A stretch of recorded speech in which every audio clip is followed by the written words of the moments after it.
தம்மை எந்த நோக்கத்தில் வெளிநாட்டு பறவை என மத்திய அமைச்சர் பொன் ராதாகிருஷ்ணன் கூறுகிறார் என கன்னியாகுமரி மக்களவைத் தொகுதி காங்கிரஸ் வேட்பாளர் H. வசந்தகுமார் கேள்வி எழுப்பியிருக்கிறார்.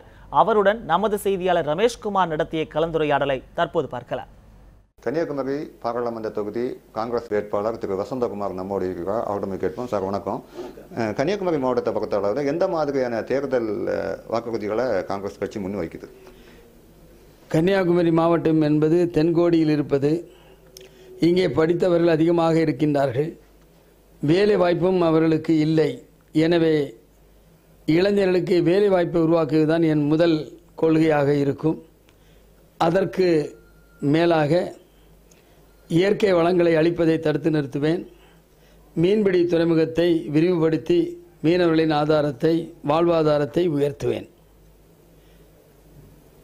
தொடர்ந்து தற்பொழுது திரு வசந்தகுமாரை மத்திய அமைச்சர் பொன் ராதாகிருஷ்ணன் அவர் வெளிநாட்டு பறவை என்றும் நாங்குநேரி தொகுதி மக்களுக்கு அவர் துரோகத்தை இழைத்து விட்டார் என்றும் ஒரு குற்றச்சாட்டை வச்சிருக்காங்க. அந்த குற்றச்சாட்டை நீங்க எப்படி பார்க்குறீங்க? வெளிநாடு என்பது அகஸ்தீஸ்வரம் வெளிநாடு என்று சொன்னால் அவர் சொல்வது உண்மை. நான் அகஸ்தீஸ்வரத்திலே பிறந்து அகஸ்தீஸ்வரம் பள்ளியிலே பயின்று அகஸ்தீஸ்வரம் விவேகானந்தா கல்லூரியிலே பயின்று நாகர்கோவில் இந்து கல்லூரியில் பயின்று நான் இங்கே எனது வாக்குரிமையை எனது சொந்த ஊரில் அகஸ்தீஸ்வரத்திலே வைத்திருக்கின்றேன். அவர் எந்த நோக்கத்தோடு வெளிநாட்டு பறவை என்று சொல்லுகிறார் என்று எனக்கு தெரியவில்லை. அவர் வீட்டிற்கும் எங்கள் வீட்டிற்கும் 3-4 கிலோமீட்டர்கள் தான் வித்தியாசம். எனவே இது வெளிநாடு என்று சொன்னால் அவர் வெளிநாடாகவே நினைத்து கொள்ளலாம்.